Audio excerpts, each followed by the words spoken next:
Hello, and welcome to the podcast Unclassed with your host, Andrew Vigil. Today is the last Friday of July. It's the last Friday of the month, and this is what I call the Friday Huddle.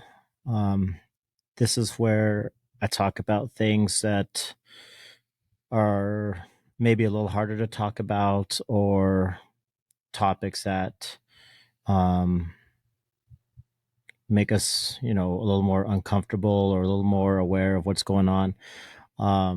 So I wanted to talk about uh, the title of the show is called "The Impact of a Life Lost," and what I want to talk about is um, the mental health of a lot of the students um, in our classrooms and in our hallways and in our homes. Um, I wanted to start off by reading a letter that was it's an opinion. It was in the opinion column sent into the Vail Daily in Vail, Colorado. The author of the article um, is a student by the name of Olivia Causey, and she wrote an article talking about uh, what things are like in her high school. Um, and I wanted to read this letter because um, we know things can be bad in certain schools more than others. I used to think um, the rougher the school, the more chances of suicidal thoughts. And if you have money or you live on the right side of town or you have the right opportunities, those thoughts either don't exist or are rare. And so when I came across this article on Facebook, um, it spoke to me because I usually vacation in Vail almost every summer. It's a wonderful, beautiful place um, in the Rocky Mountains. The median listing in the Vail Eagle area is 1.8 million by Realtor.com statistics. Um, it's where a lot of wealthy people go and play. If you've ever been to Vail, Colorado, they've hosted the Winter Olympics there. They have the Ritz Carlton. It's the place has a lot of affluent people in it, and so when you read about someone that lives in that area and attends the local high school talking about what she's going to talk about, it made me realize that it's not just the rougher parts of town that is affected by teen suicide. So, with that said, um, here is what Olivia Causey wrote to the Vail Daily. Um, Quoting, as I reflect on my senior year at Eagle Vail High School, I am reminded that we, your kids in the valley, are not okay. We haven't been okay, as you may have noticed. In our small valley, we have lost some of our friends to suicide. There, I said it. Suicide. It happens and we can do better. This is a letter to my community and to my friends. Sometimes it is hard to reach out and ask for help for fear of being judged. And so you remain quiet and you suffer alone. And to your friends, we don't notice. We are not aware. Maybe it is because you are always the one with the biggest smile, the best laugh. You hide it so well. We didn't realize that it is you that we need to check on. It is you we need to listen to. Everyone struggles with mental health at least once in their life, and we kids have been feeling lost. Being a middle schooler or a high schooler isn't easy. My family has always told me that if you have a complaint about a system, don't just complain, come up with an idea to fix it.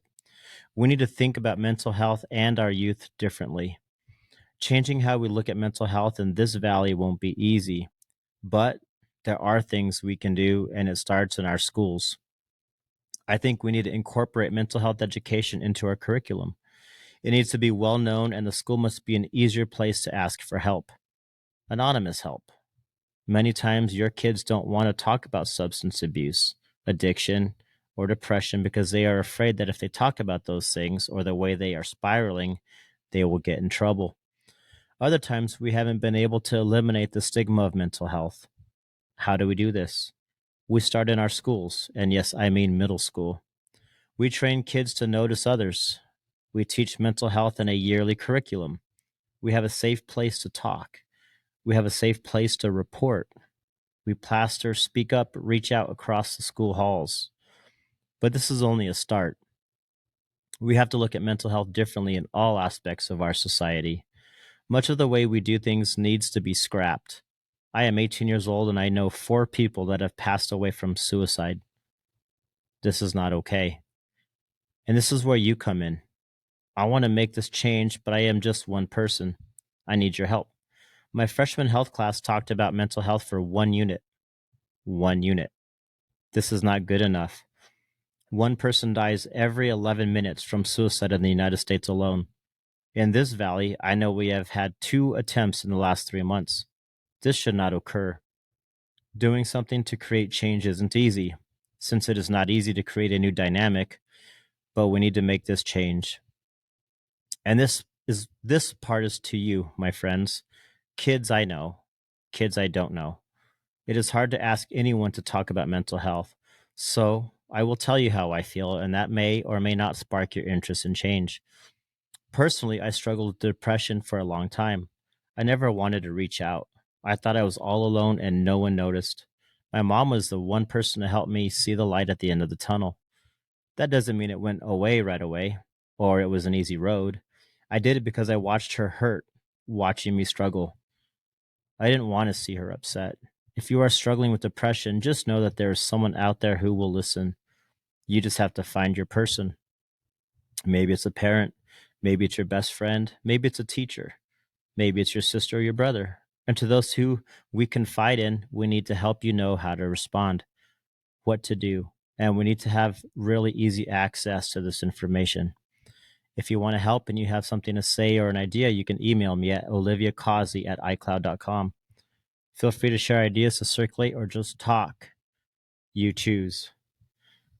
And that is the end of the article. And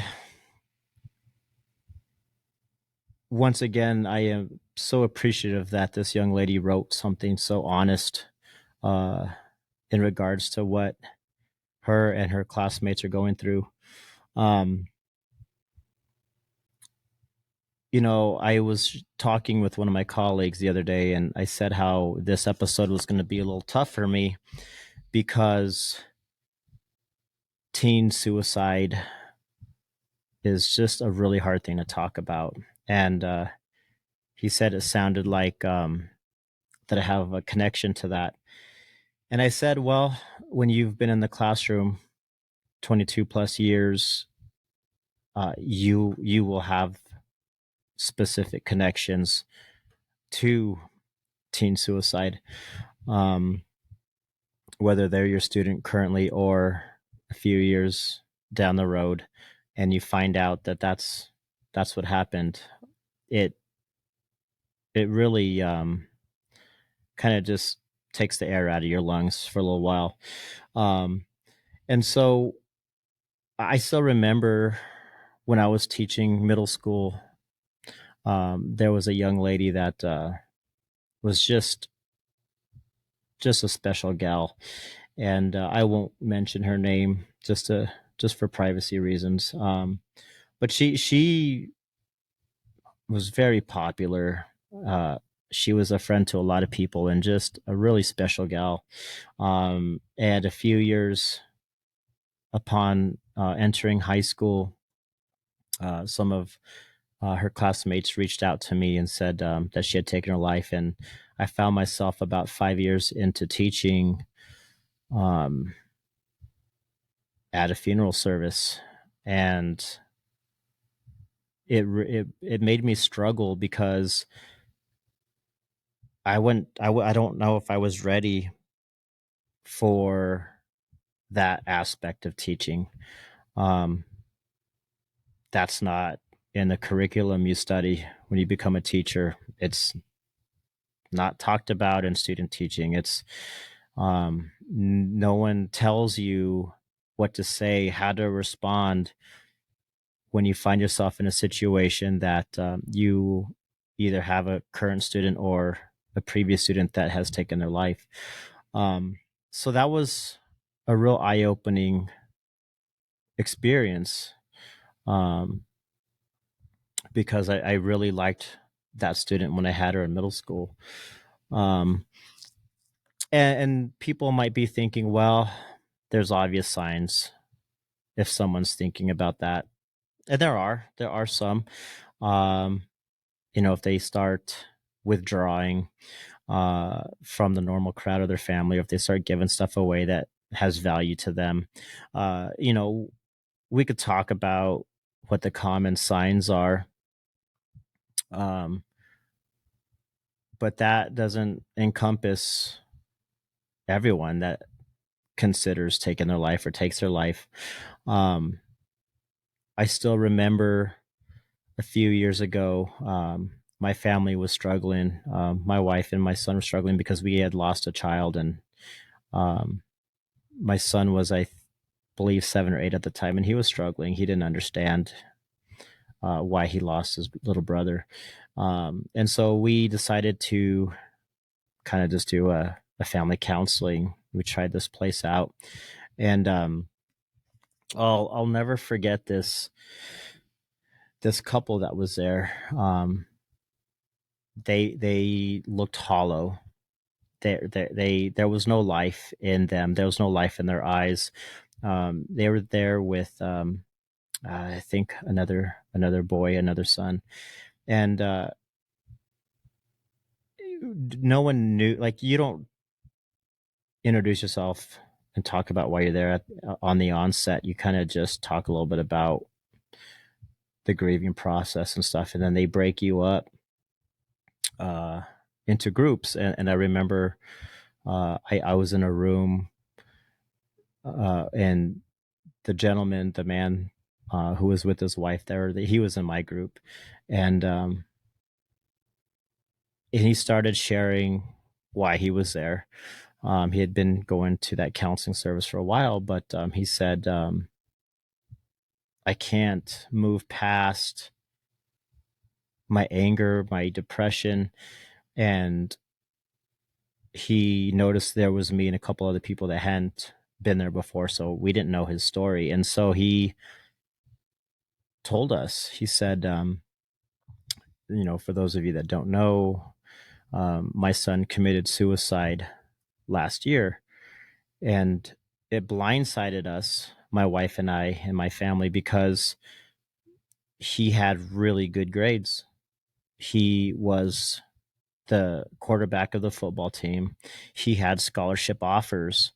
He was dating this really pretty gal for, I think he said, over a year. So um, this wasn't someone who was showing signs that something wasn't right, something wasn't working. Um, Usually, when you're the quarterback of a good football team and you're getting Division 1 football scholarships, and you've dated someone over a year, um, everything on the surface looks like you have it together, and that's exactly what it looked like to his parents. They must not have asked how he was doing, or he might have said they weren't checking in on him because they had no idea that anything was going on. And then one day, he took his life when they were gone. Um, I'll spare you the details of how he did it, but they found him in his bedroom, and they the family's crushed. Like, I don't know how anyone bounces back from that. Um, and it happens a lot, a lot, and it's happening more and more. Um, I've had siblings. I've had students in my class whose siblings have attempted suicide, and they're in middle school. A couple succeeded. I mean, middle school. Um, I'm not sure what leads someone that young to want to end their life. Um,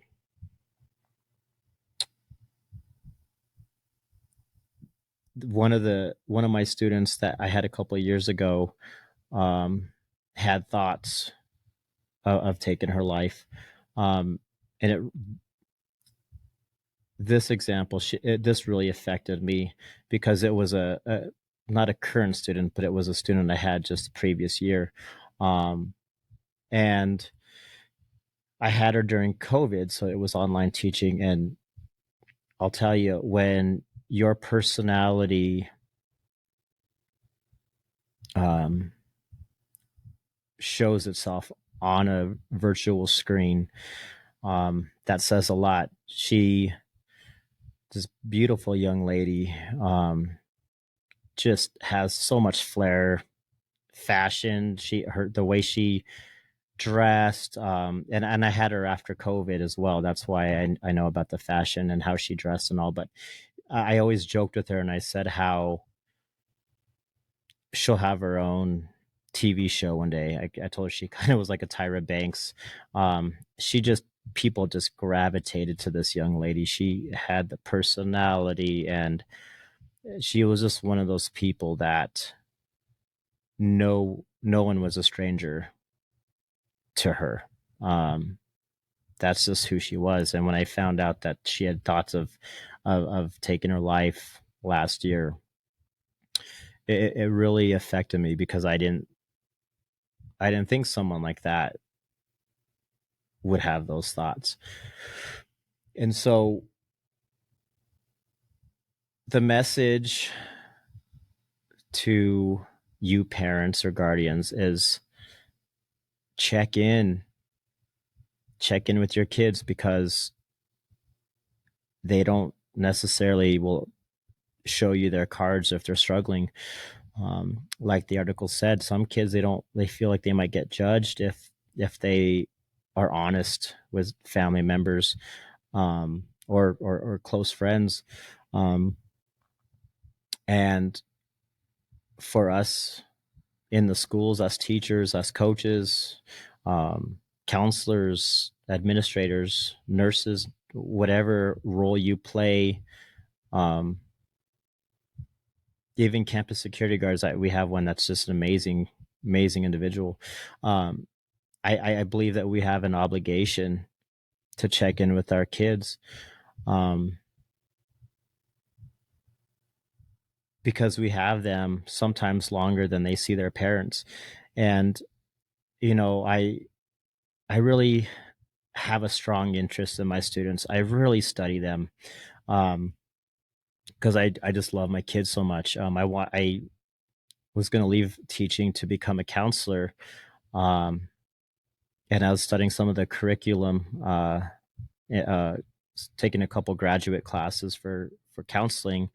It kind of dawned on me that I have access to more students as a teacher than as a counselor.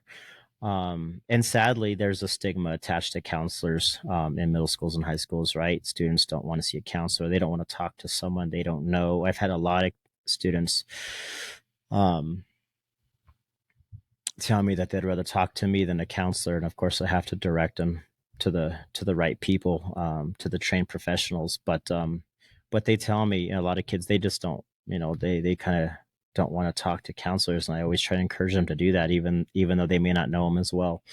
But um, at the beginning of every class, I look around, and I will walk by the desk of certain students that I feel like they're just not engaged. They're not in it today. And I'll ask them. I'll kneel down and I'll ask them how they're doing. And sometimes they'll say not well. Sometimes they'll say they're fine. And I ask them again, no, really, how are you doing? and they're like stunned that a teacher actually tries kind of hard to find out what's going on with them. And a lot of times they'll tell me, I have a lot of hallway conversations, um, because a lot of them don't want to talk in front of their classmates. But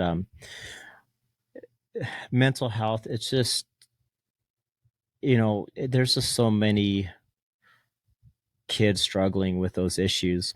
Um, just last semester, um, I had 4 different students that lost their dad, that lost their father.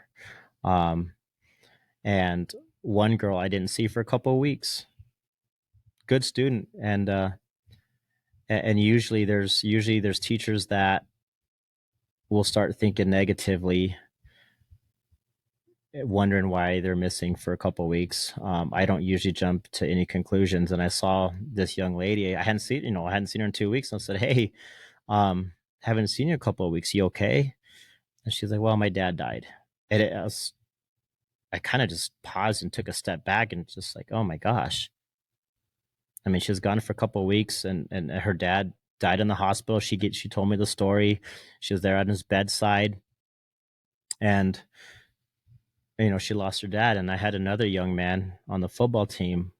He missed a lot for about 3 weeks, and big, solid football player. Um, really tough kid, and I teach English, and I really like this subject because the kids can actually write about a lot of stuff. And his dad died of alcohol abuse. I mean, the kids that I have had that have parents that have OD'd is too numerous to count.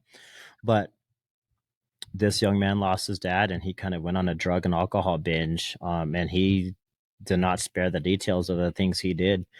And he was just a broken young man, and and when these kids know they have someone they could confide in, and someone that will work with them, because of course I'm going to work on helping them with their assignments or give them extensions or cut back some of their work. So that, I mean, they need to grieve the loss of a parent more than they need to do an essay that I have assigned to them. So sadly, there's too many kids in our classrooms that are just considering taking their life. They've tried taking their life, and then there's those that are successful. But when you have 20 to 30 kids in each class, statistically, there's almost at least one that's going to think about it throughout the school year. Um, and from an educational standpoint, because the premise of this podcast is education.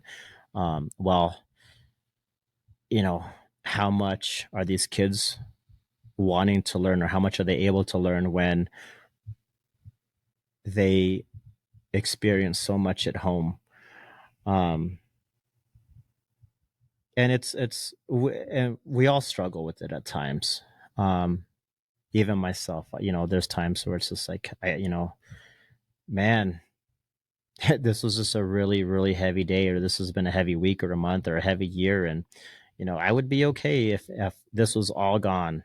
And I've never considered or attempted taking my life. Um, Usually the feelings I have about things just ending are very short lived. But I also talk to my students about that at the beginning of the year, and I tell them, look, it may look like I have it all together, but that's not necessarily the case. Um, I struggle like you do, and the kids that have never had me before, you should see the look on their face when they hear a teacher talk about how they don't have everything together all the time. And I think that opens up the door to them sharing the things they go through. Because again, I where I teach is just a harder part of town, and ever since COVID, a lot of families haven't bounced back yet. A lot of people passed away. A lot of people were left with health issues that will stay with them the rest of their life. Um, and when you have upwards of 30 kids in your classroom, if you were to take a peek inside their homes, um, you can understand why the kids are struggling to make the grade. Um, there's some really amazing kids with amazing home lives, but that's not the norm um, anywhere. Even an amazing valley in Colorado where they have the Winter Olympics, and you find yourself, you feel like you're in another world over there. Um, it's just something that has to be addressed. So please, if you have kids or you work around kids or you have access to get to young adults, I encourage you to be open and honest about some of the struggles that you have, um, because a lot of times you have to build that trust before kids will start to tell you things. And that's why a lot of the hallway talks that I alluded to earlier usually happen in the second semester. It takes several months of me sharing stories, talking about my life, talking about the things I've struggled with, um, before when the kids, it takes time for those kids to trust you. And then when they do, I tell you that second semester is when I'm having those hallway talks, um, and the things that are shared with me, um, are very concerning. And that's kind of the double-edged sword, right? Because I feel like I'm in a position to where I can impact them and help them, but at the same time, it hurts my heart to know what some of these kids have to deal with and live with. Um, so so that's kind of what a lot of my days encompass, especially the second semester. Um, so I encourage you to talk to your kids. Um, ask them how they're doing. Ask them how their friends are doing. Ask your kids if they are someone that their friends can confide in. Um, be the parent that their friends can confide in. Um, I had a couple of high school friends when I was in high school whose parents you could talk to differently than a lot of other adults. Unfortunately, I never had teachers I could confide in. I didn't when I was in school. Teachers didn't really share a lot about their lives. They weren't very transparent. They kind of taught the subject, expected you to learn it, and then you're on your way. And maybe because I never had those teachers, um, that's what's inspired me to be that teacher for these kids. Um, so I do want to thank you for taking a little bit of time to listen to this episode. Again, it's going to be the last Friday of every month, so I'm not going to have another Friday huddle until the last Friday of August. Um, and that's when I'm going to read a senior letter that I wrote to my first graduating senior class, where I currently teach. Um, I don't know if I'll get through that without crying because I haven't yet. And I'll explain more. I'll give you some context to that letter on next Friday. Um, so I'm hoping you join me for that. And again, I hope you join me every Wednesday as I put out a new episode. And the first Monday of every month, I'm going to gear something a little bit more towards the educational field, educators, and those that might be in that field. So anyway, I just want to thank you once again for spending a little bit of your day, morning, evening with me, and I hope you leave this episode with a sense of urgency, because those kids that are struggling, you may not have tomorrow, or your kids that you think are doing so well uh, might be gone. I hope not. God, I hope not. but I do encourage you to talk to them and talk to them continuously, because it's really hard to um, be a young teenager or a young person these days. It's nothing like it was when I was growing up. So, again, when we know better, we do better. Thank you so much for your time. I do appreciate it. And I wish you all well. Thank you.